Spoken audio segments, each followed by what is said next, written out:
저기고 출애굽기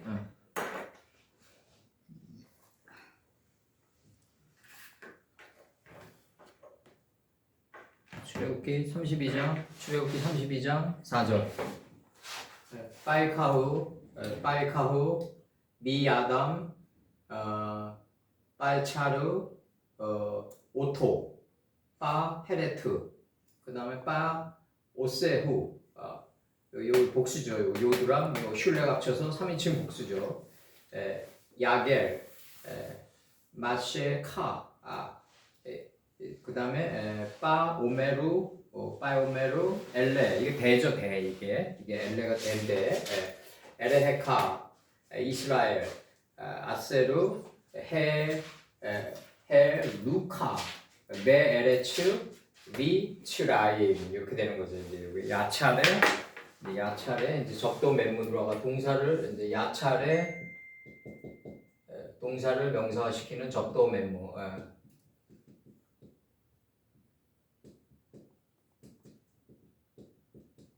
적도어 맨무 그 야차를 이제 형성하다인데 안에서 형성된 게 이제 인포메이션이죠. 이제 영어로는 정보다. 정보다. 이 포메이션이 야찰이 되는 거죠. 야찰이 되고 여기 전치사인이 들어오니까 애굽안에 여호와의 동산이 되는 거죠. 여호와의 동산이. 요것만이 정보다 이거지. 요게 정보다. 요게 정보다. 애굽안에 여호와의 동산이 정보다. 창세기 13장 10절.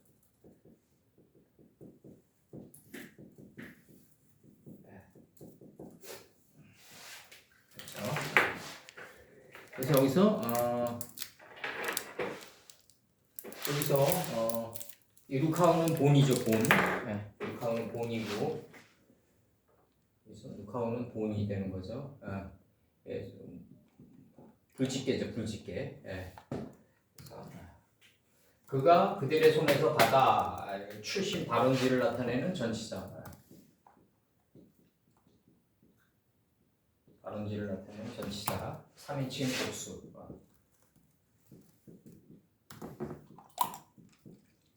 복수.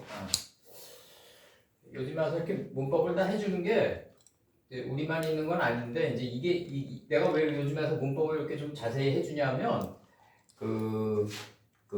우리가 그 청년 괴테가 이제 청년 괴테가 그 법조문을 썼는데 아버지는 이제 괴테가 이제 변호사가 되길 바랬는데 괴테의 내구조는 변호사 내구조가 아니죠. 이제 직감 위주의 내구조죠. 이제 어떤 우리식으로 얘기하면 문법을 좋아하는 게 아니라 이 안에 흐름을 우리가 지금 공부하는 이 흐름의 연결, 거대한 네 근원의 흐름을 좋아하는 그런 형태의 내구조를 지녔는데 저녁 식사 때 이제 괴테의 법조문을 아버지가 보고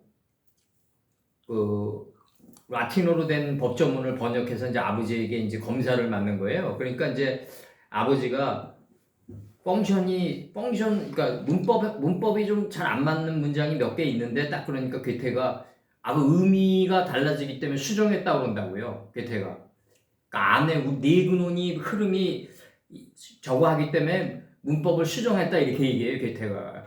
그러니까 어머니의 영향을 많이 받았어요. 그러니까 어머니는 어떤 의미 사관을 중요시 여기고 그랬는데 괴테의 아버지는 문법 같은 포멀 형식을 중요시 여긴 거죠.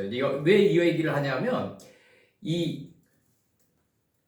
어떤 신이든지 눈에 보이는 형상을 만들면 그게 우상이라는 거예요. 이제 이게 문제라고 이제.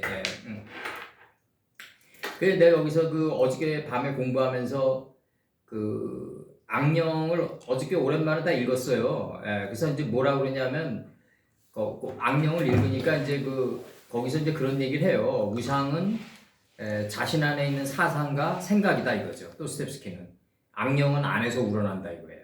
밖에서 오는 게 아니라 이 사상이 신이 되고자 할 때 인간은 비로소 악마가 된다. 자기가 가지고 있는 이 생각이 신이 되고자 할 때 악마가 된다 이거죠. 이렇게, 그렇게 얘기해요. 그리고 형상화시킬 때 우상이 된다 이거죠. 이렇게 해야 되게 한다고. 예수님의 십자가도 이거 진짜 이런 건 조심스러운 발언이지만 예수님의 십자가도 의미를 모르고 교회에다 십자가 벽에다 걸어놓은 것도 우상이야.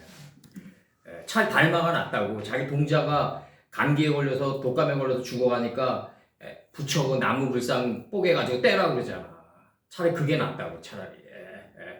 그래서 여기서 그 출애굽기 32장 4절에서 빠이카오 미 야담 그들의 손에서 그가 받아 빠이차로 오토 그것을 부어서 각도로 새겨 그들이 송아지 형상을 그들이 만들었어요. 이제 그들이 만들었어요. 그 다음에 이제 그들이 말했어요. 만든 다음에 그들이 말했어요. 이는 너희 신이로다. 이스라엘아 이는 너희 신이로다. 이스라엘아 이는 이스라엘을 주어로 나요. 이스라엘아 이는 너희 신이로다. 너희를 땅에서 애굽 땅에서 인도하여 내신 메 에레츠 미츠라 애굽 땅에서 인도하여 내신 너희 신이로다 이렇게 얘기해요 지금. 그렇게 얘기하니까 그러니까 이게 본질이 맞죠. 본질은 맞는 얘기인데 이걸 형상화시켰을 때 문제가 되는 거라는 거지. 형상화시켰을 때. 그래서 여기서 A의 각도로 새겨 할 때 헤레트 있죠. 헤레트. 전치사 인이라 여기서 이제 여기 전치사는 저거의 원인 제공이에요. 원인 제공. 여기서는 요 전치사는 공간적 개념 인이 아니라 원인 제공. 원인 제공.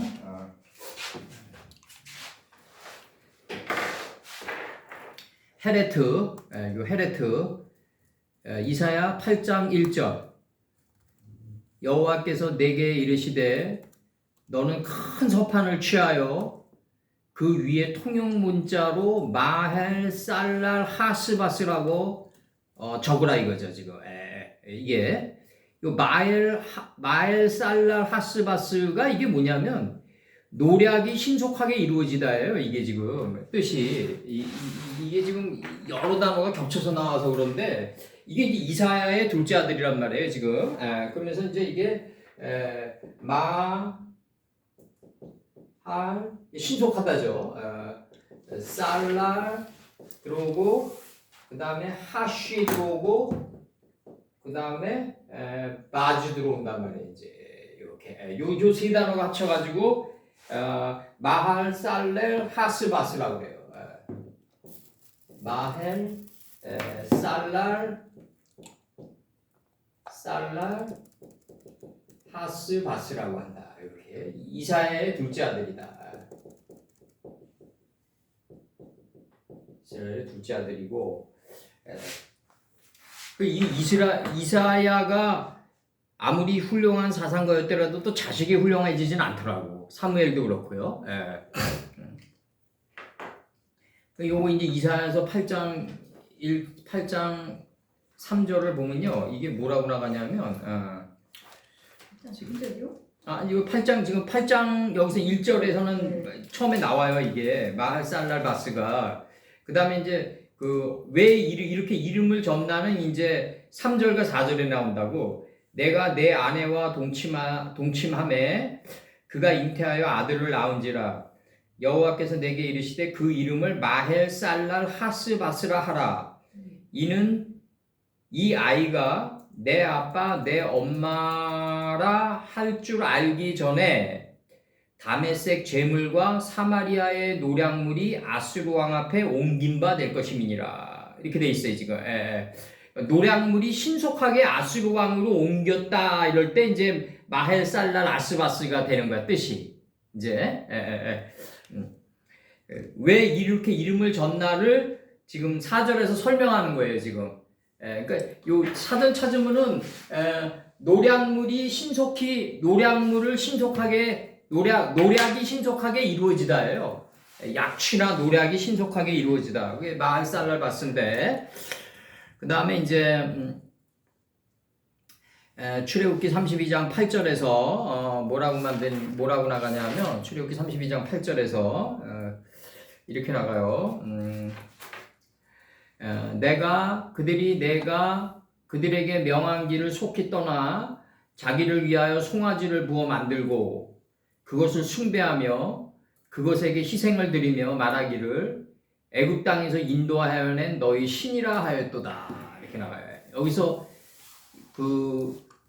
뭐라고 얘기하냐면 여기서는 저기 부어로 나와요. 송아지를 부어 만들고 할 때 부어로 나와요. 그러니까 자기를 위하여 송아지를 부어 만들었을 때 이게 경건이 이제 이익의 재료로 바꾸고 변질돼 가잖아요. 우리가 삶 속에서 그런 걸 많이 본다고요. 우리가.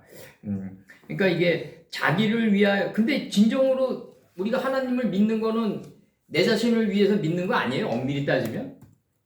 아직 더 근원으로 들어가면 여기서는 이제 자기의 이익을 위해서 이제 이렇게 되는 건데, 정말 예수님 말씀대로 우리 자신을 위해서 울어야 되는 거죠. 더 근원으로 들어가면 왕상 14장 9절에서 이제 뭐라 그러냐면 왕상 14장 9절에서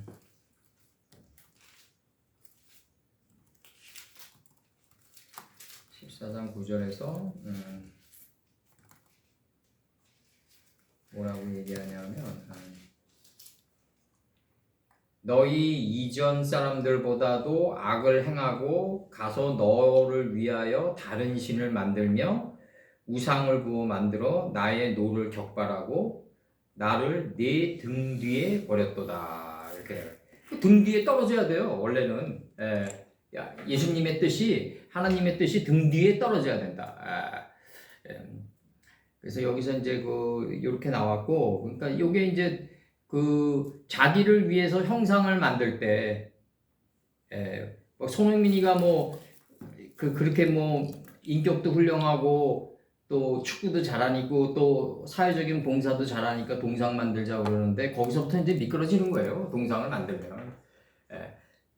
손흥민이가 좀 더 뛰어나다 그러면 이제 그걸 거부해야죠. 왜냐면, 손흥민이가 걸어갔던 발자취 기록이 손흥민이 팬들의 마음속에 살아있으면 된다고.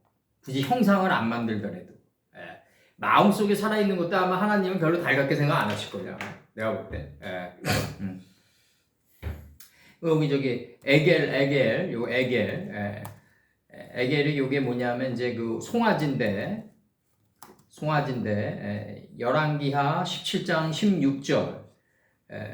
그 하나님 여호와의 모든 명령을 버리고 자기를 위하여 두 송아지 형상을 부어 만들고, 자꾸 자기를 위하여 이제 형상을 만든 게 우상이라고 얘기해요. 또 아세라 목상을 만들고, 하늘의 일월 성신을 숭배하며 또 바알을 섬기고, 악령에서도 뼈도루의 거기서도 이제 까라마조프가의 형제 아버지 뼈도루의 성이 그대로 나오는데, 그 뼈도루가 그런 얘기를 해요. 주인공 뼈도루가 내가 노동자 계급의 권위과 또 이 새로운 신세계를, 새로운 또 이 세상을 꿈꾸고 또 새로운 어떤 역사의 지평을 여는 그 사명감을 가지고 우리는 모였지만, 내가 그게 노동자 계급의 권익과 이 일이 노동자 계급의 권익을 위해서 한 게 아니라 내가 이 길이 좋아서 간 거다고 얘기한다고. 거기서 그런 얘기를 한다고요. 뼈도루가. 그러니까 자기를 위해서 간 거지, 이제. 자기를 위해서 가고 자기를 위하여 두 송아지 형상을 부어 만들었을 때 이게 우상이 되어가는, 점점 태색되어가는, 네이몽아롱의 지식인의 아편에서도 얘기를 해요. 파리 불란서 대혁명의 부르봉 왕조를 무너뜨리고 자유평등 박애를 기치로 내걸고 불란서 대혁명을 일으켰지만 자코방주의 공포주의자들이 들어섰다. 그러니까 전 정부의 부조리를 이게 어쨌든 유혈혁명을 동반해가지고 그게 혁명이 일어났을 때 또 다른 정부가 들어섰을 때 전 정부보다도 악랄한 정부가 들어선다는 거지, 이제. 이게 네이몽 아롱의 지식인의 아편이에요. 그래서 우리는 항상 어떻게 생각해야 되냐면, 그런 거를 담당해가는 사람들이 또 세트돼 있어요. 또 어떤 정치권이라든가 그런 걸 담당해가는 사람들이 세트돼 있으니까 우리는 올바른 방향으로 역사가 흐르도록 기도해 줘야 된다. 그렇게 기도해야 주는 게 가장 효과가 빠르다. 예레미야 34장 18절 송아지를 둘에 쪼개고 송아지를 그 두 사이로 지나서 내 앞에 언약을 세우고 그 말을 실행치 아니하여 내 언약을 범한 너희를 이렇게 나간다고요. 그러니까 언약을 범했다는 얘기는 자기 생각을 더 신뢰한다는 얘기거든요. 자기 사상을. 이게 우상이다 이거죠. 이게 우상이고 그러니까 하나님의 말씀보다 자기 생각과 자기 사상을 신뢰하게 되면 그게 우상이 돼버린다 이거죠. 그리고 또 이게 눈에 보이는 형상이 됐을 때 더 위험하다. 더 위험하다 이거죠. 이렇게 나가요. 그 다음에 이제 그 아골로 들어가가지고 이 단어가 아골로 들어가가지고 이 단어가 아골로 들어가가지고 이렇게 아골로 들어가가지고 이 단어가 이게 뭐가 되냐면 둥글둥글한, 완전한, 상당한, 굉장한 뭐 이런 거로 지금 번역이 돼 있어요. 열왕기상 7장 23절에서 또 바다를 부어 만들었으니 그 직경이 10큐빗이요 그 모양이 둥글며 고가 5큐빗이요 주위는 풀 채소 열매를 맺은 열매를 행하는 나무가 그 토대에서 나간 거에 가 닿은 줄을 두를만 하며 이렇게 나간다고요. 지금 이게 바다를 부어 만들었으니 직경이 10큐빗이다. 이게 하나님 가라사대 10번이요 하나님 가라사대 10번을 깨달아서 큐빗으로 살아간 거예요. 그 모양이 둥글며 완전하다는 거지. 둥글며 그 높이 일어선 우뚝선 그 높이 말씀에 의해서 이 우뚝선 그 높이 발목을 잡아 일으키잖아요. 이제 그 발목이 인내의 본질인데 그 고는 마콤은 5큐빗이요 열매 맺고 번성하고 여러 바닷물에 충만해서 공중의 새가 돼서 땅속에서 번성한 삶을 살아가는 큐빗으로 살아가는 거예요. 이 주위는 30큐빗으로 이렇게 둘렀다 이거죠. 이게 쫙 둘렀다. 지금 이렇게 나가요. 이렇게 되기 전까지는 우상이다 이거죠. 지금 우리가 너희들의 생각과 사상은 다 우상이다. 이렇게 되기 전까지는 지금 이렇게 나가는 거예요. 지금. 여기서 지금 저기 그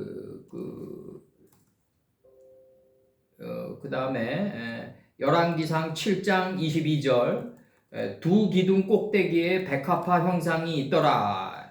요건 이제 그 전절이에요. 21절이고 두 기둥의 공력이 마치니라. 백합과 한 송이 여기서 이 백합화라는 게 그 여기서는 그 한자로 이렇게 돼 있는데 일백이 들어오는데 일백이 이렇게 들어와요. 그다음에 합한치 할 때 합이 들어오고 그다음에 이제 꽃한자가 이렇게 들어온단 말이에요. 이제 이렇게 들어와요. 레바논의 백향목 할 때 이거랑 또 다르죠. 이게 순백이죠. 이거는 순백. 순백인데 그 여기서 일백인데 어젯밤에 이제 이게 좀 튕기더라고요. 이게 지금 그 괴테 시절에는 이제 이게 그 독일이랑 불란서의 사상이 이제 황금기를 이루던 이제 고정 낭만주의 시대 아니에요? 이제 고전파 낭만주의 시대인데 그 뉴턴이 이제 백광 이론이 나온단 말이에요. 뉴턴의 백광 이론이 뭐냐면 하얀 빛은 빨주노초 파남보가 안에 이루어져 있다고 뉴턴이 얘기하는 거예요. 이 빛은 그 자체가 하얀 게 아니라 빨주노초 파남보가 이 7가지 색깔을 하나님이 팥죽을 끓여가지고 하얀 색깔이 됐다. 이게 뉴턴의 빛의 이론이에요, 이게. 근데 이제 그 괴테는 이제 괴테는 그래서 이걸 실험해요. 프리즘에 통과시켜요. 이 빛을 갖다가. 그러니까 이 빛이 이게 안에 꽉 차가지고 7빛깔이 되는 게 아니라 어떻게 되냐면 이런 경계에서 7빛깔이 이루어지는 거예요. 이런 경계에서. 괴테가 얘기하는 게 뭐냐면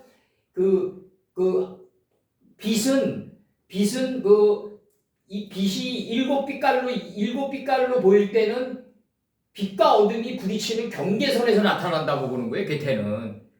근데 이 말이 굉장히 내가 이해가 안 돼가지고 밤새 내내 고민을 했는데 이게 그럼 창세기나 성경 어디서 나타날까? 그 빛의 본체가 7빛깔인데 7빛깔이 안에서 이루어지는 게 이게 스불론은 해변가에 머무는 게 해변이 되는 거죠. 해변. 바다와 땅이 만나는 거기서 일곱 색깔이 빚어진다고 보는 거예요. 괴테는. 그러니까 이제 그러면서도 뉴턴에게 편지를 보내가지고 당신의 이론을 내가 부정하지는 못하겠다 이렇게 얘기해요. 어쨌든 일곱 색깔이 나타나니까. 그러면 이제 이게 괴테가 얘기했던 일곱 색깔은 결국 빛과 어둠이 부딪히는 그 경계선에서 나타나는데 이 경계선이 어딜까? 창세기 1장 4절이다 이거죠. 빠에빠달 뺀하오루 우뺀하오세 그 지점에서 일곱 색깔이 이게 나타나기 시작하는 거예요. 일곱 영이 나타나고 일곱 색깔이 나타나는 거예요. 그래서 다 이제 빛을 통과하면 백광이 되는데 이 백광 아버지 뜻만 남는 거죠. 그러니까 일곱 날도 알고 보면 아버지 뜻만 남게 하는 도구다 이거죠. 괴테식으로 들어가면. 그러니까 괴테가 얘기하는 거는 뭐냐면 빛이 일곱 빛깔로 이루어지는 게 아니라 빛과 어둠이 만날 때 그 경계선에서 드러난다고 얘기를 해요. 괴테는 이걸 미분화해 보니까 왜냐면 뉴턴이 미적분을 만들었으니까 괴테가 이거 프리즘에 통과시키는 게 미분환이에요. 잘게 쪼개는 거 아니에요. 통과시켜 보니까 일곱 빛깔이 나타나는데 어디서 나타나냐면 빛과 어둠이 만나는 경계선에서 나타난다 이렇게 얘기해요. 괴테는. 그러면서도 일곱 빛깔이 나타나니까 뉴턴의 백광의 본질은 일곱 색깔이라는 이론을 부정 못하겠다고 얘기를 해요. 괴테가. 그래서 이 빛과 어둠이 만나는 경계선이 어딜까? 1장 4절이다 이거죠. 하나님이 빛을 인식하고 분별하게 했고 어둠을 인식하고 분별하게 했다. 여기서부터 일곱째 날이 시작되는 거라고 이게 지금. 여기서부터 일곱째 날이 시작된다. 그래서 이제 이게 지금 세상에서 이제 그 천재들이라고 하는 사람들이 이제 부딪히는 지점들인데 다 이게 우리 식으로 얘기하면 이제 1장 4절인 거지 이제 빛과 어둠이 만나는 경계선. 이 빛과 어둠이 만나는 이 경계선이 뭐다? 스불론의 해변가다 이거지. 스불론은 해변가에 관한 민족이다 이거지. 바다와 땅이 만나는 지점이다 이거죠. 지금 그렇게 얘기를 해요. 여기서 지금 아길이 이게 뭐냐면 그 송아지가 또 그리고 뭐냐면 그 민수기 31장 50절에서 손목고리, 인장반지, 귀고리 할 때 고리예요. 이게 팔고리들을 여호와의 예물로 우리 생명을 위하여 여호와 앞에 속죄하려고 가져왔나이다. 그러니까 귀고리란 말이에요. 고리. 이 고리가 송아지다. 이게 아길이라고 그래가지고 그러니까 그러니까 이 형상을 그러니까 송아지 형상을 그들이 만드니 할 때 이 송아지가 이게 송아지가 이게 이 형상이 이게 아까도 얘기했지만 송아지를 부어 만들고 할 때 부어고 그다음에 왕상 14장 9절에서 다른 신을 만들며 우상을 부어 만드는 게 형상이에요. 근데 이 송아지 형상 안에 본질이 있겠죠. 이 본질이 귀고리고 이 귀고리를 찾던 여인이 누구냐면 리브가다 이거죠. 10개의 금귀고리. 이 황고리다 이거죠. 그러니까 송아지 파이오멜 엘로힘 10번이 송아지 형상으로 드러나는 거예요. 이게 지금 이렇다고요 지금. 그 고리가 형상으로 드러난다 이거죠 지금. 근데 문제는 뭐냐면 이 본체로 들어가지 못하고 형태에 머물렀을 때 이게 우상이 돼버리는 거야 이게.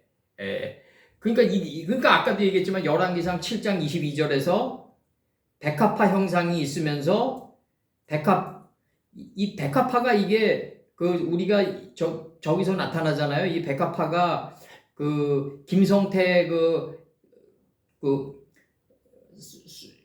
가곡 있잖아요. 한 송이 흰 백합화야 하는 노래 아시죠? 우리 들어봤죠? 한 송이 흰 백합화야. 이게 결국은 백광으로 들어가는 건데, 백광이 결국은 일곱 빛깔로 돼 있는데, 이 일곱 빛깔이 나타나는 거는 무지개가 돼서 나타나잖아요. 그 무지개가 돼서 나타날 때, 어디서 나타나냐 하면, 빛과 어둠이 만나는 경계선에서 나타난다고 보는 거야, 괴테는. 워낙 머리가 좋으니까 이걸 뉴턴의 반박이론이 나오더라고. 근데도 이게 뉴턴이 얘기한 이론이 틀렸다고 얘기 못하겠다고 그런다고. 일단 일곱 빛깔은 나타났으니까. 괴테는 그렇게 얘기한다고. 그러면 이 빛과 어둠이 만나는 경계선이 어디냐면 해변가다 이거지 나는. 스불론이 경험했던 땅과 바다가 만나는 그 경계선이 해변이다 이거지. 근데 더 정확히 얘기하면 창세기 1장 4절에서 빛을 인식하고 분별하고 어둠을 인식하고 분별할 때 일곱 색깔을 갖다 우리가 통과하게 된다는 거지 이게. 그래서 어젯밤에 고민을 하다가 빛과 어둠이 만나는 이 경계선이 어디냐? 창세기 1장 4절이다. 창세기 1장 4절이다. 좀 그렇게 정의 내렸어요. 왜냐면 우리가 근원으로 못 들어가면 우리 생각이 우상이 돼버린다 이거죠. 지금 우리 머물러 있는 이 생각이 우상이 돼버린다. 그렇게 들어가는 거지. 머물러 있는 이 생각이 우상이 된다. 형상이 되고 출애굽기 32장 8절에서 송아지를 부어 만들고가 맞색하고 그 다음에 왕상 14장 9절에서 다른 신을 만들며 우상을 부어 만들어 이게 뭐 다 형태에 머물러 있을 때 그러니까 토우 빠뽀 빼호세크인데 토후가 이게 혼돈이잖아요. 혼돈. 창세기 1장 2절에 나오는 혼돈. 이게 형태가 없다잖아요. without form. without form이잖아요. 이게 형태가 없다. 형태가 없다. without form이다. 형태가 없으면 어디로 들어간다? 아버지의 근본 뜻으로 들어간다.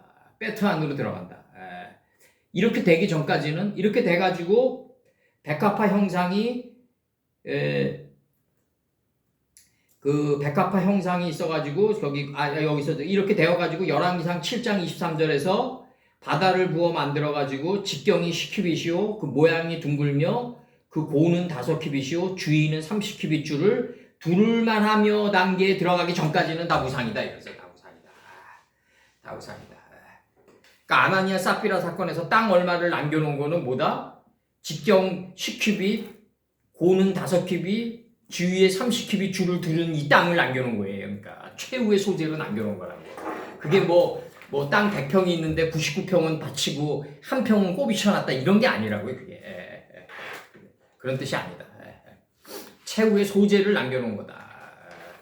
그리고 이제 여기서 그 32장 5절에서 아론이 보고 그 앞에 단을 쌓고 이에 공포하여 가로되 내일은 여호와의 절일이니라 하니 이렇게 나간다고요.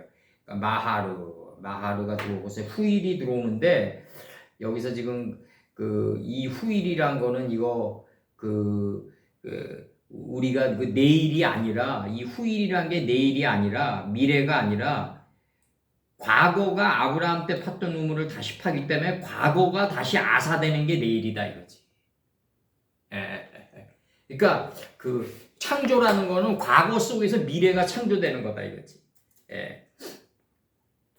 그러니까 과거에 내가 우리 저기 수요일 날 거기 서초동에서도 얘기했지만 내가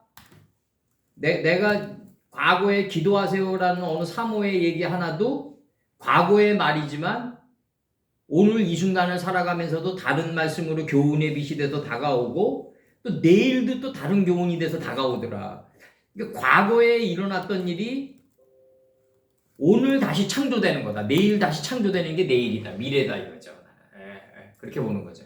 이거는 이제 예레미야 선친 때는 이제 오늘 너희들이 맞이하는 환난은 과거에 생각하고 행동했던 것의 결과다. 이게 내일이 되는 건데 일반론적으로 보면 일반적인 윤리관까지 합쳐가지고 이 내일이란 거는 과거에 생각하고 행동했던 것의 결과가 있죠. 이제 그렇지만 우리가 좀 더 근원으로 들어가면 아브라함 때 팠던 우물을 다시 파니까 과거에 내가 받았던 교훈이 어제의 아름다움, 내일의 아름다움을 스스로 만들어 나가는 게 후일이다 이거지. 과거의 아름다움이 스스로 그대로 된 일하로 내일의 아름다움을 만들어 나간다. 이게 그 절일이라고 그러니까 여기서 하그가 이게 날짜 잡고 섬기는 건데 그 스승께서 오셔가지고 너희들이 날짜 잡고 섬기냐고 얘기하잖아요. 여기서 하그를 이게 날짜 잡고 섬기면 안 된다. 매일매일이 주일이 돼야 되는 건 맞다. 그러나 그 신앙이 연약한 사람들을 위해서 형식적인 하그도 남겨놔야 된다. 근데 괴테 아버지가 얘기하는 건 맞는 것 같아요. 그러니까 괴테가 7살 때부터 5 언어를 구사할 정도로 똑똑해서 그런 사람들 빼놓고는 일반론적인 사람들은 문법을 착실히 공부해서 안으로 들어오는 게 맞잖아. 절일을 이렇게 섬기면서 안으로 들어오는 게 맞다고요. 이게. 그러니까 크리스마스 날도 그게 뭐 그리스도랑 마스의 복합어지만 노마의 군신의 복합어지만 믿음이 연약한 사람들을 위해서 하다못해 술 먹고 그날 즐기는 사람들이라도 예수님을 조금이라도 생각은 해볼 거 아니냐. 그러니까 아주 최소한의 차원에서라도 형식적인 절일도 남겨놔야 된다. 나는 그렇게 생각해요. 저는. 그래서 이거 비트겐슈타인의 유명한 말 있잖아요. 그 사닥다리를 타고 지붕 위에 올라가면 사닥다리를 버려라. 그거는 이제 초보를 버리라는 얘기인데 그거는 깨달은 당사자의 얘기고 그 사람이 갔던 길을 뒤쫓아오는 사람들을 위해서 사닥다리를 남겨놔야 되는 거지. 이게 중요한 거죠, 이게. 그래서 항상 그 원론주의자들이 위험하다고 하는 게 내가 그거예요. 원론주의자들은 비트겐슈타인 얘기 딱 들으면은 사닥다리 버려라. 일반론적인 절기는 다 철폐한다. 이렇게 들어갈 거라고. 그러면 젊은이들은 갈 곳을 잃어버린다는 거지. 이 눈에 보이는 절일이란 게 뭐냐면 젊은이들이 하나님 말씀의 이름 안에 있는 속뜻으로 들어오는 아주 소극적인 시간의 정류장들이라고. 아주 초보적인 시간의 정류장들을 만약에 혁파시키고 없애버리면은 젊은이들은 그 안으로 들어오는 정류장의 길을 잃어버린다고요. 그래서 이 형식적인 절기라도 남겨놔야 된다. 저는 그렇게 생각합니다. 32장 5절 들어가겠습니다. 베레슈트 할 때, 이 이태에서 나온다고. 여성명사, 추상어미 할 때, 이 땅이죠, 이게 땅. 에레츠죠, 이게 에레츠. 에레츠로 뭐 하아다마 이렇게 되겠지. 이제 우리가 점점 발전돼 나가면 이제 하아다마 이렇게 되고, 하아다마가 되고, 이게 그러면 이게 에레츠 안에 있는 가늠할 수 없는 추상의 세계가 뭐냐면 아버지 뜻의 집이란 말이에요. 이 베트란 말이에요. 그럼 이 베트가 창세기 1장 1절에 이 베트가 가늠할 수 없는 추상의 세계가 땅 안에 있다는 거 아니에요? 이미 이 베트가 땅 안에 이미 들어가 있다는 거죠. 아버지 뜻이. 이게 창세기 2장 4절에서 대가 되고 이 대가 안개가 돼서 올라오는 거라고 지금. 지면에서 창세기 전체 1장 전체가 대가 되는 거지. 여기서는 이제 2장 4절에서는 이게 엘레가 돼가지고 메오드에서 요 메드를 빼니까 이게 에드만 남잖아. 이 에드가 안개가 돼가지고 지면에서 올라와가지고 온 땅을 이렇게 휘감는 거라고. 이게 역사적으로 이루어지는 게 메뚜기의 이치가 온 땅을 휘감고 출애굽기 때 역사서에서는 느부갓네살의 침략이 그 남방 유다를 에워싸게 되는 거지. 이게 역사적으로 드러날 때 이렇게 드러나는 거죠. 이제 이게 아버지 큰 뜻이 대가 돼가지고 징계와 채찍의 역할을 하느라고 남방 유다를 에워싸게 되는 거죠. 이제 베레시트 속에 이 이트 속에 있는 추상의 세계가 엘레가 돼가지고 대가 됐다. 이게 대가 됐다. 이걸 전달하는 분이 태다. 예수님이 태초할 때 요 태다. 그래서 이 태가 초다 이거지. 시작을 일으킨다 이거지. 이게 시작을 일으킨다. 대의 뜻을 전달하는 이 태가 시작과 끝을 일으킨다 이거지. 그래서 태초가 되는 거라고 이게. 그러면은 아버지는 뭐다? 대다 이거죠. 대다. 앞전이다 이거죠. 앞전. 소돔과 고모라를 멸하시기 전이었는 거가 된다고. 그러면 이 앞전의 뜻을 전달하는 소통할 태다 이거예요. 소통할 태. 한자로 소통할 태. 이트에 전달하는 소통할 태다. 베레슈트에서 이트에게 전달하는 이 베레슈트에서 노시가 시작과 끝인데 이 태초란 말이에요. 태초 할 때 이게 여기 대가 뭐냐면 아버지 뜻이 되는 거지. 대가 한자로 요 대가 아버지 뜻의 집이 되고 요 점이 베트 안에 있는 점이 대에서 박히는 거지 이게. 그래서 베트 안에 있는 요 점이 뭐다? 태가 됐다. 이게 소통할 태가 돼가지고 소통할 태가 돼가지고 초를 일으켰다 이거. 초를 일으켰다. 그래서 태초가 예수님이다. 무슨 뜻인지 알겠죠? 2장 5절 빠야르 아론이 보고 제단을 쌓고 빨뺀 미즈바 아흐 요 막대기 단모음서부터 먼저 발음해주라고 해서 선입했다예요. 미즈베 아흐 제단을 쌓고 그 앞에 여호와 앞에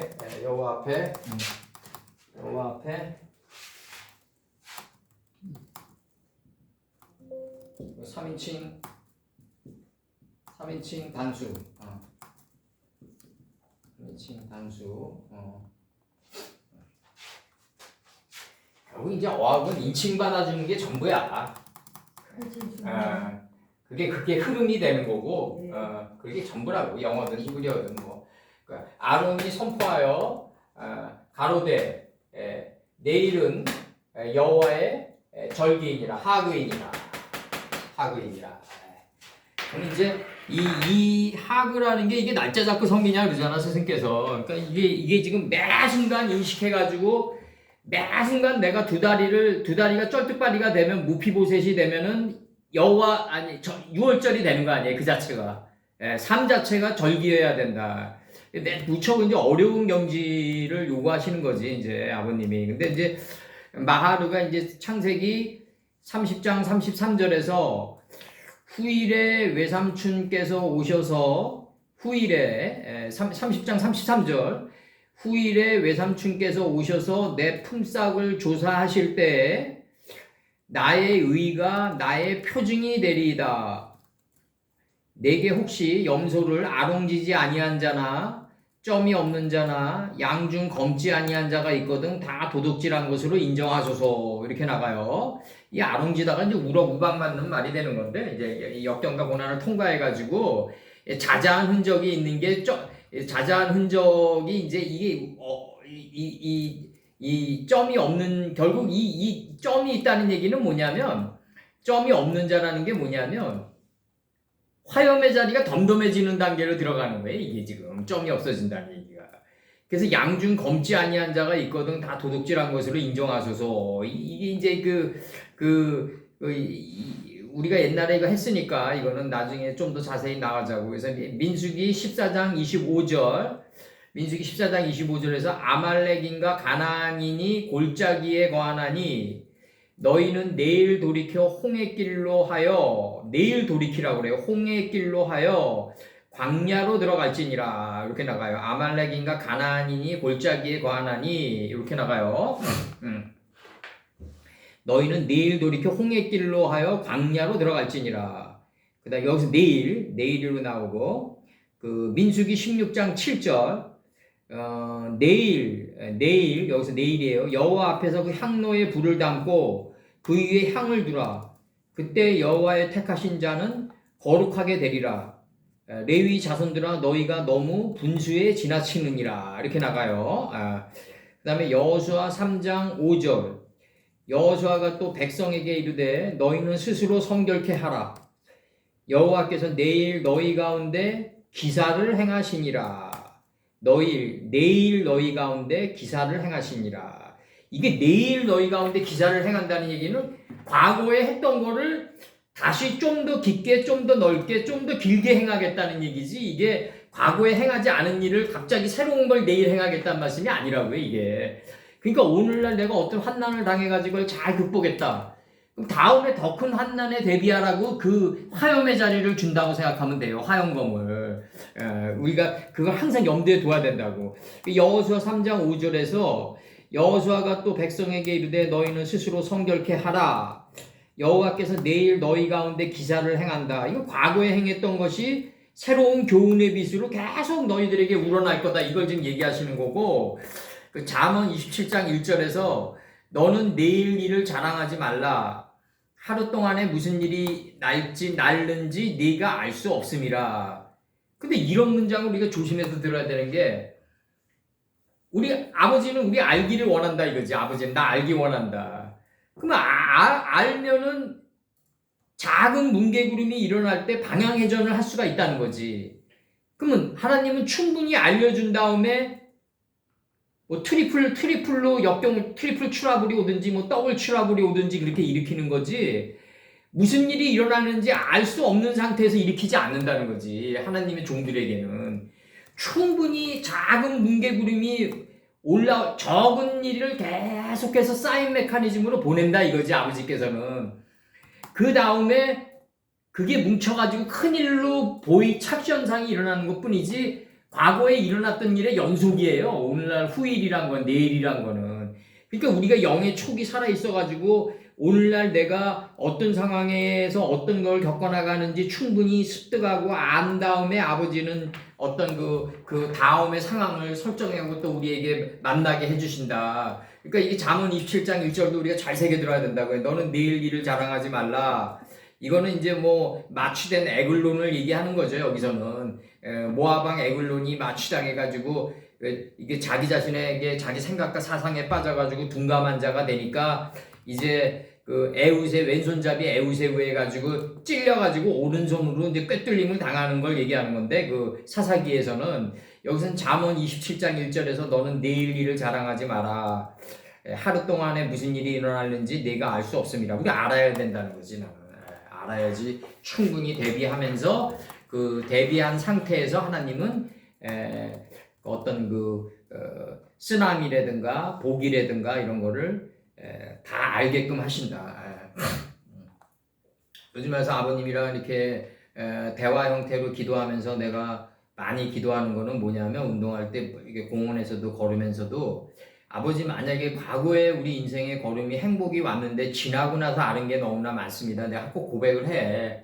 내가 에글론처럼 둔감한 자가 돼가지고 행복이 왔는데도 내가 아직 영의 촉이 부족해서 감지하지 못하고 지나간다이다. 그러니까 이제는 아버님 저에게 좀 더 장과 강을 갖다가 밝혀주셔서 이제는 행복이 왔을 때 감촉을 느끼게끔 해달라는 거지. 이제는 행복이 왔을 때 오늘 이 순간에 느끼게끔 해야 된다. 오늘 이 순간에 우리가 느껴야 된다. 지나고 난 다음에 그때가 행복이었구나. 이게 대부분의 삶이란 말이지. 이게 우리가 지나갔던 날의 발자취 기록들이고 이런 삶들이 이제는 오늘 이 순간에 내가 네 바람의 근원을 잡는 캐치 더 윈드를 할 수 있는 그 바람을 잡는 그 영의 촉이 필요하다. 이제는 그런 감촉이 필요하다. 이제는 행복이 오늘 이 순간에 우리에게 왔는데 감지하지 못하고 지나간다면 이게 말씀을 배운 의미가 없잖아요. 우리가 말씀을 배운 의미가 없다. 행복이 오늘 이 순간에 우리한테 왔는데 어떤 게 행복인지를 우리가 충분히 감지하고 이 상황을 통과해 가야만 한다. 이게 굉장히 중요한 거고, 내가 솔로몬의 말씀을 부정하는 게 아니라 여기서 이제 모아방 에글론의 삶을 치는 건데, 둔감한 자, 해와 달이 어두운 자를 치는 건데, 잠언 27장 1절에서 너는 내일 일을 자랑하지 말라. 하루 동안에 무슨 일이 일어났는지 네가 알 수 없음이라. 오늘 우리가 두 다리로 걷고 호흡하고 팔을 휘저으면서 이렇게 진짜 힘있게 걷는, 보폭을 넓히면서 걷는 그게 행복인데 아프면은 그게 행복이었다, 그 순간이 행복이었다는 걸 안단 말이지. 이제는 그러지 말고 걷는 그 순간에 이게 최고의 행복이구나를 알면서 살아가게 해달라 이거지.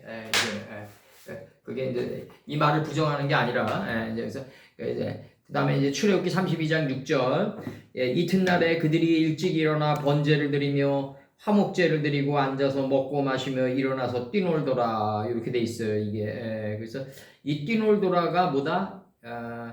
사라가 이차크다. 속에서 웃는 자를 잉태했다. 이차크가 나오려면 어떻게 해야 된다? 가나안 10족을 하갈이 게라 해가지고 대세김질해서 귀가 순해진 이스마엘을 마음에 품을 때 사라를 시안에서 멸하게 된다. 사라를 시안에서 멸하는 거는 이제 마광시키다가 멸시니까 이제 시안에서 멸해서 마광시켜가지고 속에서 웃는 자를 잉태시키는데 이 사라가 뭐냐면 하나님의 사랑과 싸워서 이겼다예요. 하나님의 사랑과. 그러니까 하갈이 사라를 시안에서 멸하는 목적은 뭐다? 환도뼈를 깨기 위해서다 이거지. 환도뼈를 깨고 하나님의 사랑과 싸워서 하나님의 사랑과 싸워서 어떻게 이기겠어요? 이 일곱째 날을 통과하면서 나아만 장군이 피부가 레바논의 백향목이 되듯이 그 단계에 들어가는 걸 얘기하는 거겠죠. 이제 다윗 선친이 갔던 은 50세켈을 내는 단계, 그 단계에 들어가면 이제 그걸 얘기하는 거죠. 이제 속에서 웃는 자 이차크를 잉태할 수가 있다. 요 네 단계가 아브라함이 되는 과정이다. 요게 요 네 단계의 과정을 밟아야 된다. 이게 굉장히 중요한 거고. 그래서 사라가 이제 뭐가 되냐면 열국의 어미가 되잖아요. 이제 열국의 어미가 되면서 이제 사라가 우리 안에 있는 사라가 열국의 어미가 됐을 때 아브라함이 열국의 아버지가 될 수 있다. 열국이 될 수 있다.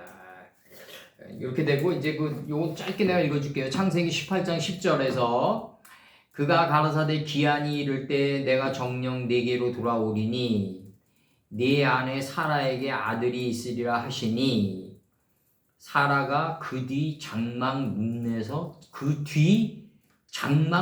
들었다. 경청이란 건 그러니까 이스마엘이란 건 어디서 들어야 되냐 하면 장막 문 뒤에서 들어야 된다. 계승한 삶의 자리에서 들어야 된다. 이게 계승한 삶의 자리에서 듣는데 이게 지금 뭐라고 얘기하냐면 지금 이 말씀이 있기 전에 뭐라고 얘기하냐면 이들이 도저히 인간적으로는 잉태할 수 없을 때 너희가 이삭을 잉태할 거라고 그러잖아요. 완전히 인간적인 그러니까 이게 뭐냐면은 결국은 신앙이란 건 뭐냐면 모든 걸 체념한 상태에서 있어야만 무한한 체념에 들어가야만 모든 게 가능해진다는 거지. 이 케르케고르가 얘기가 맞다고요. 이게. 그게 장막 문 뒤에서 듣는 삶의 자세다. 일체의 것을 무한한 체념을 했을 때 무한한 가능성이 돋아난다는 거지. 이 무한한 가능성은 뭐다? 케르케고르가 얘기하는 무한한 가능성이란 건 뭐다? 아버지는 뭐든지 가능하다는 걸 믿는 거예요. 아버지는 무엇이든지 가능하다. 그걸 믿어야 된다. 근데 그게 장막 문 뒤에서 안 들으면 듣는 게 아니라는 거지. 이스마엘이 아니라는 거지. 그렇게 나가는 거 아니에요, 여기서 지금. 네 안에 사라에게 아들이 있으리라 그러니까 내가 이 나이에 어떻게 아들이 있나. 그렇게 생각하는 게 아니라 사라가 이것을 장막 문 뒤에서 들었단 말이에요. 그 뒤 장막 문에서 들었단 말이에요. 빛의 장막 뒤에서 들었단 말이죠. 앞에서 듣지 않고. 요나단이 쏜 화살이 아이의 앞에 떨어졌단 말이에요. 이게 사무엘 때도. 그러니까 항상 앞전의 뜻을 갖다가 항상 경배하고 항상 경청하는 삶의 자세로 가야 된다. 앞전의 뜻을. 요 앞전의 뜻이 바로 앞전의 뜻을 갖다가 이스마엘 하는 단계가 무슨 단계가? 앞전의 뜻을 하갈이 이스마엘을 품어가지고 사라를 멸시해가지고 어디로 인도한다? 장막 문 뒤로 인도한다. 그 뒤에 장막문에서 듣게 한다. 계승한 삶의 자리에서 듣게 한다 이거죠. 그랬을 때 뭐가 이루어지냐면 일체의 것이 무한한 체념에 빠진다고요. 무한한 체념. 이 무한한 체념은 무한한 가능성을 믿게 한다. 무한한 가능성이란 건 뭐다? 아버지는 무엇이든지 가능하다는 걸 믿는 거다. 이게 이 차크가 들어가는 건데 여기서 여기서 이제 일찍이 일어나요 세켐이요. 세켐부터 파싱 들어갑니다. 오르다 떠오르다 초기에 옛날에 창세기 19장 2절 가로되 내 주여 돌이켜 종의 집으로 들어와 발을 씻고 주무시고 일찍이 일어나 이렇게 나가요. 이게 일찍이로 들어오는데 갈 길을 가소서. 그들이 가로되 아니라 우리가 거리에서 격려하리라. 이 거리가 무슨 거리겠어요? 장이 20큐빅, 광이 10큐빅짜리 대로겠죠. 이제 여기서 격려하리라 이렇게 나가요. 그다음에 유숙하겠다 이거죠 지금. 사무엘상 29장 10절 이 거리가 대로다. 이 대로는 스가랴 5장 1, 2절에서 두루마리 생명의 길이가 20큐빅 궁창 아래로부터 그물들을 인식하고 구별하고 그러니까 궁창 위에 물이 드러난다. 아랫물 안에 윗물이 들어가 있다. 이 윗물이 하늘이다. 그러니까 궁창을 하늘이라고 그랬다. 이 20큐빅짜리에 그 다음에 바이오멜 엘로힘 10번이다. 이 하나님 가라사대 10번과 그 다음에 그 광이 하나님 가라사대 10번의 데카볼리 10개의 성읍을 이룬 이 대로다. 그 거리에서 격려하리라 이런다고요. 사무엘상 29장 10절 그런즉 너는 너와 함께 온 네 주의 신하들로 더불어 새벽에 일어나라. 새벽에 일어나라. 너희는 새벽에 일어나서 발거든고 떠나라. 그러니까 이게 이 하나님이 새벽에 일어나게끔 해줘야지 떠날 수가 있다는 거죠. 눈이 밝아지고 떠날 수가 있다. 사무엘상 29장 10절. 그러니까 세상 책은 더 복잡해진다. 복잡해진다. 지금 우리가 지금 뭐 괴테나 뭐 뉴턴의 광학 이론이라든가 이런 거를 지금 얘기하는 거는 우리가 좀 우리 수준에서 끌어올리는 거지 그 사람들 이론 그 자체 수준에서 머물러 있지 않다고요 우리가. 그러니까 해변이란 말이지. 아까도 얘기했던 대로 이게 괴테가 광학이 7빛깔로 합쳐져 가지고 하나님이 팥죽을 끓인 게 백광인데 이 백광이 이루어지는 건 어디서 이루어지냐면 빛과 어둠을 인식하고 분별하는 그 경계선에서 이루어진다는 거지. 이게 해변으로 드러난다. 이게 스불론이 구했던 요 삶의 자리다.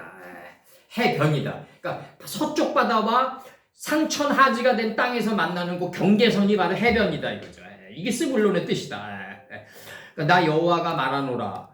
이제 너희가 그러니까 이 상천이 하지가 된 땅이랑 아버지 뜻의 집이 서쪽에 있으니까 서는 베델이요. 그러니까 아버지의 뜻의 집이 만나는 그 경계선이 바로 스불론이 거하는 지역이다. 이제 너희가 모든 일을 행하였으며 내가 너희에게 말하되 새벽부터 부지런히 말하여도 듣지 아니하였고 너희를 불러도 대답치 아니하였느니라. 예레미야 7장 13절. 창세기 19장 27절. 아브라함이 그 아침에 일찍이 일어나 여호와 앞에 섰던 곳에 이르러 이렇게 나가요. 그 다음에 시편 127편 27절. 시편 127편 2절. 너희가 일찍이 일어나고 늦게 누우며 수고의 떡을 먹음이 헛되도다. 그러므로 여호와께서 그 사랑하시는 자에게 잠을 주시는도다. 쉼을 준다 이거죠. 쉼. 그래서 베토벤이 가장 중요시 여겼던 게 뭐냐면은 쉼이에요. 쉼표예요. 쉼표. 작곡할 때. 쉼표가 그렇게 중요하다. 베토벤도 교향곡 넘버 9까지 내놓고 이제 끝난 거죠. 베토벤도 9에서 끝나는 거죠. 그 넘버 9의 작사를 누가 했냐면 그 슐러가 했다. 괴테의 사상적인 동지였다. 슐러. 거기서 환희의 송가라는 그 시를 남기는데 그 시가 베토벤의 넘버 9으로 들어간다. 작사곡으로 들어간다. 그래서 차하크 웃다 흥겨워하다 웃음 짓다 웃다 흥겨워하다. 요게 차하크 띠놀더라. 창세기 띠놀더라 맨 끝 단어. 창세기 요 파식만 한 다음에 번역만 하겠습니다. 이제 창세기 18장 13절. 여호와께서 아브라함에게 이르시되 사라가 왜 웃으며 이르기를 내가 늙었거늘 어떻게 아들을 낳으리요 하느냐. 왜 웃으며 할 때 웃으며. 이 웃음이 이게 사람의 웃음이겠어요 이게 솔직히. 정말 모든 게 다 무한한 천념에 빠진 그 감정도 없는 웃음이겠지. 이거 가장 잘 표현한 게 그 영화 그 25시에서 안소니 퀸이 그 사랑하는 그 가족과 자기 와이프를 그 전쟁을 끝나고 역전해서 만났을 때 그 웃음이라고.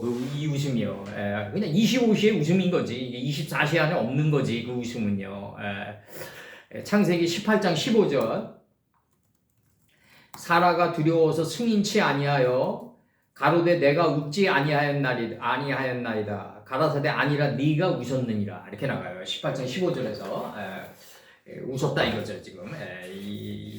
정말 그 눈물 나는 대화죠. 이런 대화가 정말 우리 지난 날을 우리가 노새 아내처럼 뒤돌아 보니까 이 웃음이란 게 뭐냐면 그 제가 겉으로 웃지 않고 두루마리가 창자 속에 하나님의 두루마리가 말씀의 두루마리가 창자 속에 있는 그 창자에서 굴복하여 웃었나이다요. 이게 지금 이 웃음이란 게 그 장막 문 그 뒤 장막 문에서 들었다 그러잖아요. 장막 문 뒤에서 겉으로 웃는 이런 희노애락이 아니라 하나님의 그 장이 20큐빗짜리 광이 10큐빗짜리 두루마리가 내 정신의 창자에 채워져 가지고 유다의 창자는 바깥으로 터쳐나가 가지고 굴복하여 웃었나이다. 이 웃음이라고요. 이 웃음이.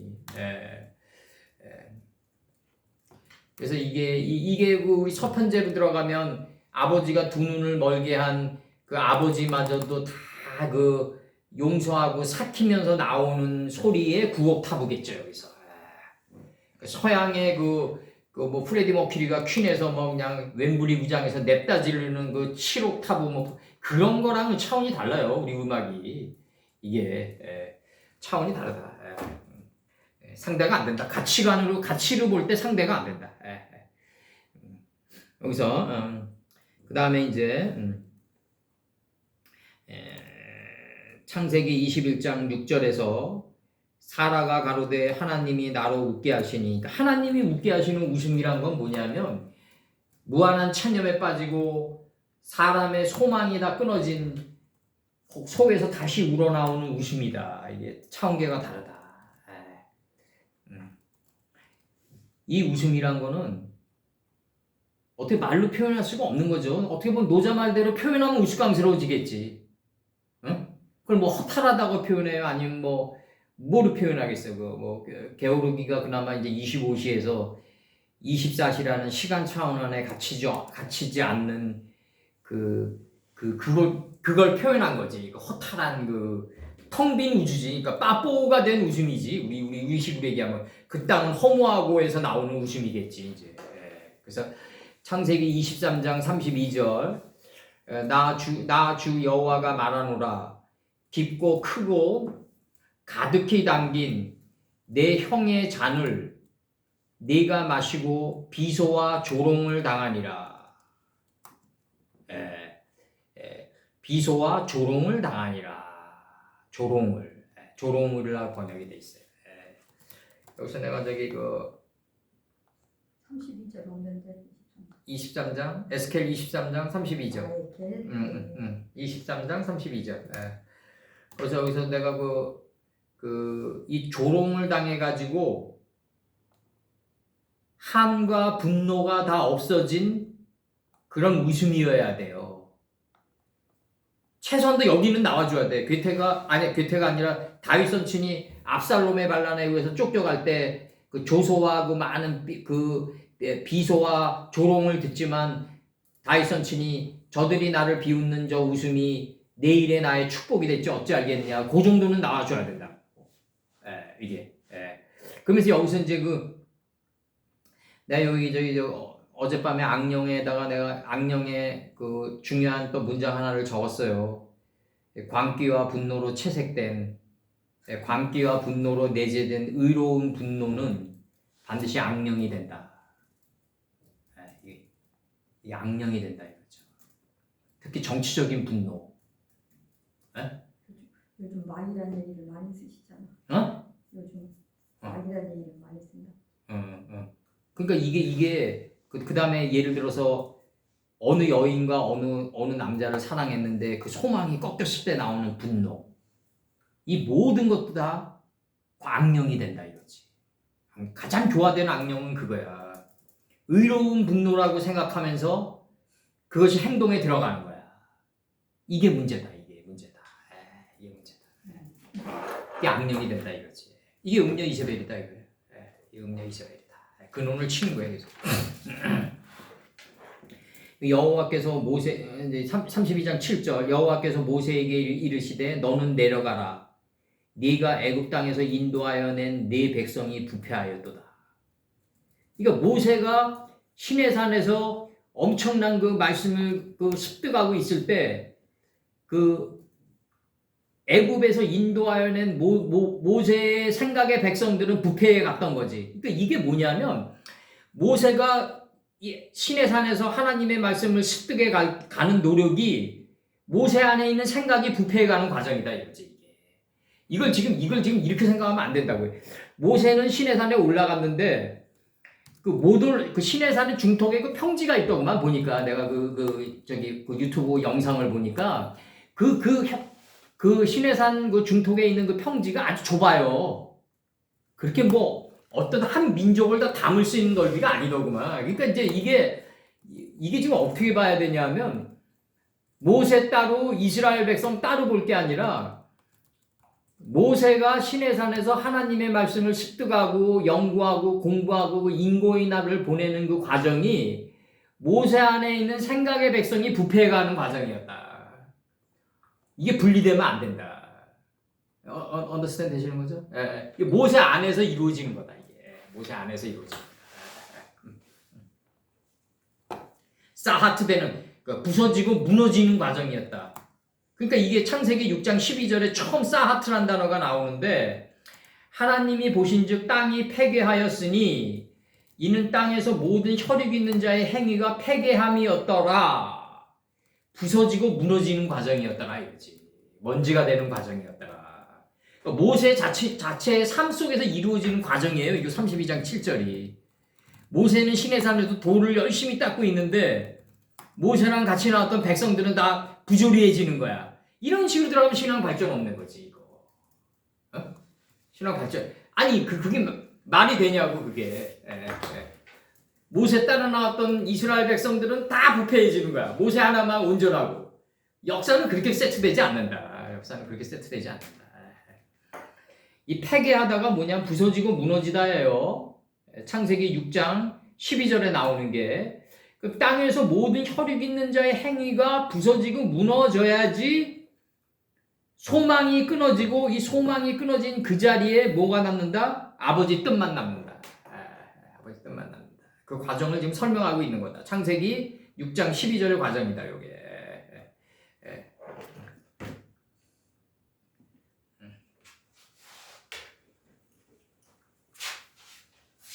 이거 지우고 이제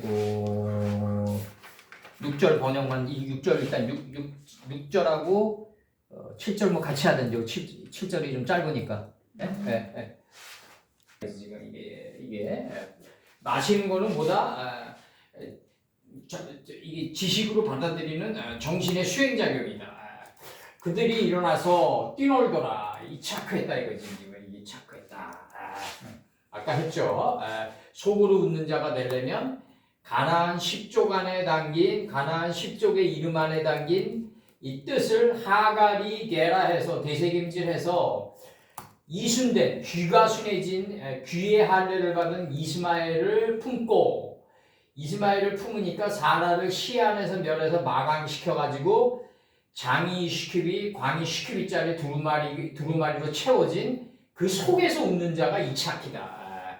그래서 여호와께서 말씀하셨다 모세에게 너는 내려가라. 이제 여기 2인칭이 쓰였는데 이게 2인칭 여성이 쓰인 게 자카르가 남성이고 분에케바가 여성이다. 하나님 말씀을 표호로 삼고 표적으로 삼은 걸 갖다가 삼손의 머리단처럼 묶어나가가지고 터널을 뚫어가는 단계에서 이게 너는 했다 이거지. 너는 이렇게 했다 이거지. 너는 내려가라 야르단하라 이제 요단으로 내려가라.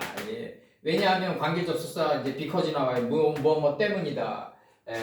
네 백성이 부패하였기 때문이다. 애굽 땅에서 네가 인도함 네 백성이 부패하였기 때문이다. 여기서 네 백성으로 들어갈 땐 2인칭 남성이 쓰여요. 네? 2인칭 남성이 쓰입니다. 이게 분에케바고 여기서 나오는 이게 분에케바고 여성이고 이게 남성이다. 네 백성이 남성과 여성은 보일러의 순환 논리처럼 끊임없이 회전한다. 애굽 땅에서 네가 인도한 네 백성이 부서지고 무너져가지고 에브라임 산으로 간다 이거지. 먼지가 된 수구 아파르가 된다. 지금 사하트가 된다. 이거 사하트가 된다. 지금 이렇게 나갈 때. 요건 남성으로 쓰였고 요건 여성으로 쓰였다. 요건 적용받고 나가는 단계, 이거 다시 적용하는 단계에 들어가는 거다. 이게 지금 이건 남성이 돼서 표호가 된 거고, 이거는 뭐 시내산에서 습득을 하니까 이제 그 먹고 마시니까 이제 뛰노는 단계에 들어가니까 너는 이제 내려가는 단계에서는 여성, 이제 부패한 것을 보는 단계에서는 남성이 된다. 그럼 이 네 백성이란 게 모세 따로 이스라엘 백성 따로 이렇게 놓으면 안 된다. 모세가 시내산에서 이제 모세가 여기서 네 백성이 부패하였기 때문이다. 그러니까 여기서 출애굽기 32장 6절 들어가면 그들이 일찍이 일어나 이튿날에 그들이 일찍 일어나 번제와 화목제를 그들이 드리고 할 때 이 화목제와 번제 안에 담긴 뜻이 홀렘밥으로 들어온다. 여기서 그 백성들이 앉아서 먹고 마시며 이렇게 나간다고요. 먹고 마시며 그것을 마시며 할 때 이 번제와 화목제 안에 담긴 아버지의 뜻을 마셨다. 이 문장의 흐름을 보면 번제와 화목제를 드릴 때 뭐 음식이 같이 나가니까 이걸 먹고 마신 거야. 이제 뭐 전체적인 흐름으로 보면. 근데 그렇게 단순하지 않다. 요 홀렘바브는 3인칭 단수인데 번제와 화목제 안에 담긴 하나님의 뜻을 홀렘바브로 받았다. 그것을 마시며 백성들이 일어나서 뛰놀더라. 속으로 웃는 자가 됐다. 속으로 웃는 자가 됐다. 2차 그 단계에 들어갔다. 아까도 얘기했지만 창세기 18장 13절에서 여호와께서 아브라함에게 이르시되 사라가 왜 웃으며 이르기를 내가 늙었거늘 어떻게 아들을 낳으리요 하느냐. 이제 여기서 왜 웃으며 이렇게 나가고 창세기 18장 15절에서 사라가 두려워서 승인 채 아니하여 가로되 내가 웃지 아니하였나이다. 할 때 웃지. 가라사대 아니라 네가 웃었느니라. 이 웃음이란 게 희락이 마른 다음 상태에서 나오는 모든 소망이 끊어지고 나오는 웃음이다. 이제 우리 게오르기의 25시의 웃음이다. 24시의 웃음이 아니라 소망이 있었을 때 진정한 웃음이란 게 나온다. 여기서 애굽 땅에서 네가 인도한 네 백성이 부패하였기 때문이라. 부패하였기 때문에 너는 내려가는 거지. 이게 이제 보면은 이스라엘 백성은 부패하고 모세는 신앙이 충만하고 이런 게 아니다. 모세가 시내산에서 말씀을 배워가지고 요르단 하는 과정이 모세 안에 있는 생각의 백성이 다 부서지고 먼지가 되는 과정이다. 이게 분리되면 안 된다. 애굽 땅에서 네가 인도한 네 백성이 부패하였기 때문이다. 모세는 승하고 이스라엘 백성들은 부패하고 막 부조리해진 거야. 막. 그렇게 들어가면 안 된다. 모세 안에 있는 생각의 백성이 먼지가 돼가는 과정이 모세가 시내산에서 말씀을 받아가지고 요르단 하는 과정이다. 내려오는 과정이다. 내려오는 과정에서는 여성, 그 다음에 부패한 백성을 다 부서지고 무너졌을 때 이제 다 부서지고 무너졌을 때 화염의 자리가 생길 거 아니에요. 그 화염의 자리가 표적이 되고 표호가 된다. 이게 남성, 네 백성. 요때는 남성, 요때는 여성. 이 2인칭 여성, 2인칭 남성. 모세 안에 공존하는 자카루와 부네케바다. 이게 남성과 여성이다. 지금 이렇게 들어가는 거고, 이거는 지금 마소라 문법 정도 가지고는 해결이 안 돼요. 그 정도 차원의 것 가지고는 지금. 그 다음에 7절로 들어가면 32장 7절. 32장 7절도 한 거 아니에요 지금? 이렇게 32장 7절 여기 했잖아요 여기. 여기 했잖아요. 7절. 그 다음에 이제 32장 8절. 32장 8. 여기서 지금 저기 이거 사하트 요거 파싱 좀 나가자고요. 창세기 6장 12절. 이거 다 우리가 한 건데 이제 계속 반복시키는 거야. 하나님이 무한한 반복을 시키는 거라고 이제 확실히 인쳐놓기 위해서 이제 창세기 6장 12절. 이게 이제 우리가 이제 김명수 목사님 이제 한 거의 뭐 이제 뭐 한 15년 가까이 왔잖아. 근데 이 15년 가까이 오면서 느끼는 게 여기까지 창세기만 해도 이제 13년 됐잖아요. 우리가 13년 됐는데 여기까지 오면서 이제 이게 전체적으로 보면 이제 우리가 40년 넘게 46년째 꿰뚫어 가는 거지. 전체적으로 보면. 그런데 이제 여기서 지금 보면은 그 이 과정이 무슨 과정이냐면은 모세가 내려가는 단계에서는 여성이 쓰였고, 그 다음에 이제 부패한 백성을 보는 단계, 표적으로 보는 단계에서는 부패한 내 백성이 부패해야지 화염의 자리가 생기고 표적이 생긴다는 거지. 표호가, 자카르가. 그랬을 때 남성이 생긴다. 그래서 쌀로 여기서 창세기 6장 12절에서 하나님이 보신즉 땅이 폐괴하였으니 이는 땅에서 모든 혈육 있는 자의 행위가 폐괴함이었더라. 폐괴하다가 뭐냐면 부서지고 무너졌다 이거죠. 그럼 창세기 6장 17절은 뭐냐면 내가 홍수를 땅에 일으켜 할 때 이 홍수가 땅에 일으켜 무릇 생명의 기식 있는 육체를 천하에서 멸절하리니 땅에 있는 자가 다 죽으리라. 이 땅에는 이 멸절하다인가요? 여기서 폐기하다가 멸절하다로 나왔을걸요? 네, 멸하니까. 맞죠? 멸절하리니. 네, 여기서 보면 이제 홍수가 뭐냐면요, 맞불이에요, 맞불. 홍이 맞불인데, 그 다음에 이제 수는 뭐냐면 당연히 뭐 마임이겠죠. 수는 마임이겠지, 당연히. 당연히 마임인데, 이제 홍수 이렇게 돼 있단 말이죠. 홍수 이렇게. 그럼 이 맞불이란 게 어디서 나왔냐? 이 야발과 오발과 유발과 투발과 이 투발 가인이 됐을 때, 예? 투발 가인이 됐을 때, 이 가인의 범람이 됐을 때, 예, 이 1번, 2번, 3번, 4번, 5번. 근데 투발 가인의 누인 나아마 아니에요? 나아마. 예? 투발 가인의 누이는 나아마잖아요. 낙헌제, 기쁨과 즐거움으로 드리는 단계. 이게 홍수라는 게 뭐냐면, 최종적으로 돌아가면은 기쁨과 즐거움의 물인 거예요, 이게 지금. 근데 이게 당하는 상태에서는 곤혹스럽지. 투발가인의 누이 나아마까지 가기 전까지는 곤혹스럽다고요, 이게 지금. 그러니까 이게 야발, 오발, 유발, 이 물들의 흐름이잖아요, 이게 야발. 물들의 흐름이고, 이 물들의 흐름이 지금 진행돼 나가는 칼 눈동 분사 형태에서 진행돼 나가는 과정이고, 이제 내 안에서 꽉 차 올라오는 거고, 이제 투발이 돼가지고 이제 이 물들이 투발이 돼가지고 가인이 되는 가인의 범람이 되는 거죠. 이게 이제 완전히 가인의 범람이 됐을 때 이제 투발 가인의 쥐 누이는 뭐다? 나아마다. 여기서 나아마.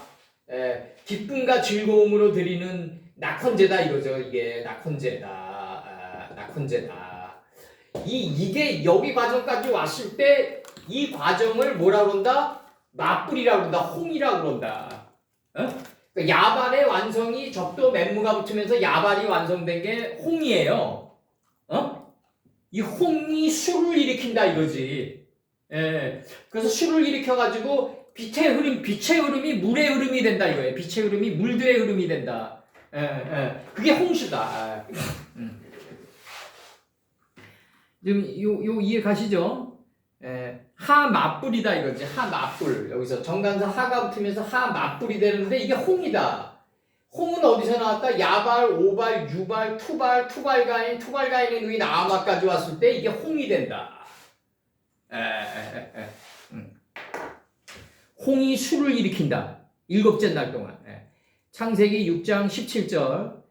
내가 홍수를 땅에 일으켜 무릇 생명의 기식 있는 육체를 천하에서 멸절하리니 땅에 있는 자가 다 죽으리라. 다 무투한다 이거죠. 그래서 그 다음에 이제 창세기 7장 10절 7일 후에 홍수가 땅에 덮이니 홍수예요 계속. 홍수만 요 두 개 파싱한 거야. 홍수만.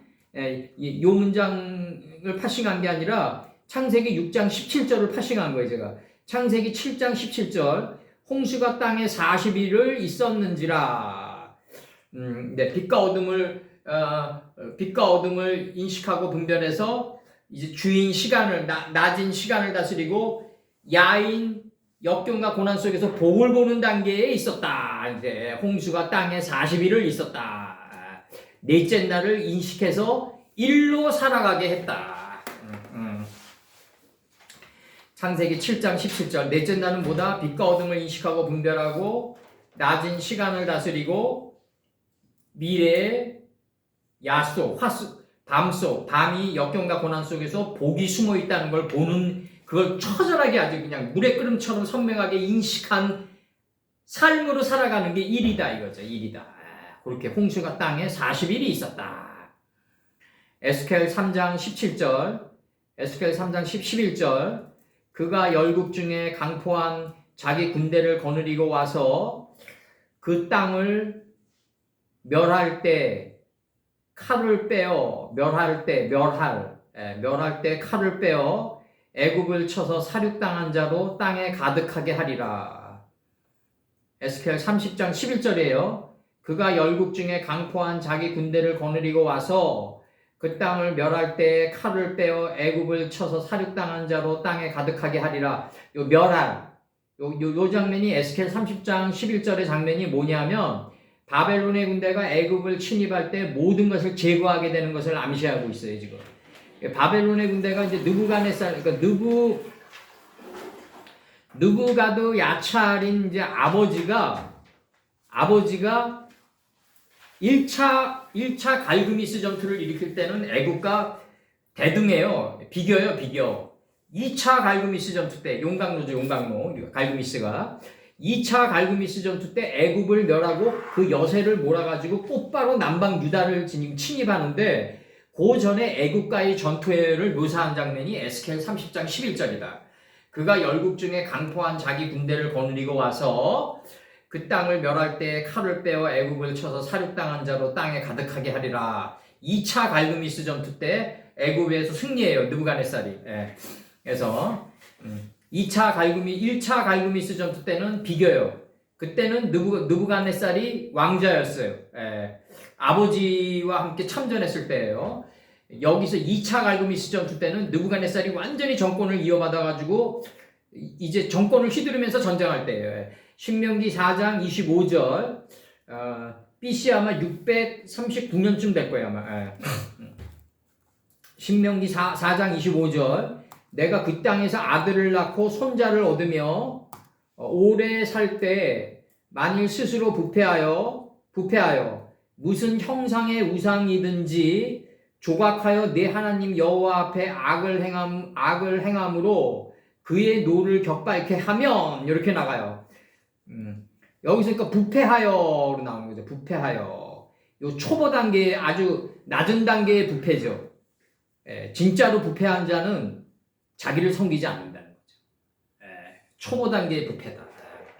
낮은 단계에 부서지고 무너지는 단계에서는 끊임없이 자기 생각과 자기 사상과 이거를 끊임없이 신뢰하고 의지해서 나갈 때 그것이 형상화 됐을 때 이것이 우상이 된다 이거죠. 우상이 된다.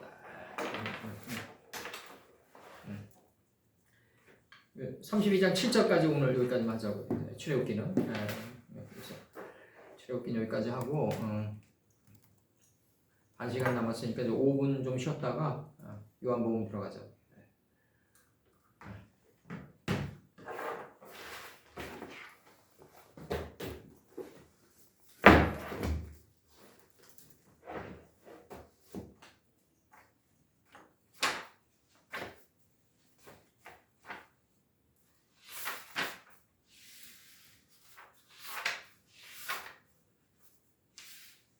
요한복음 몇 장 나왔지 않는데? 2장 저기 저번에가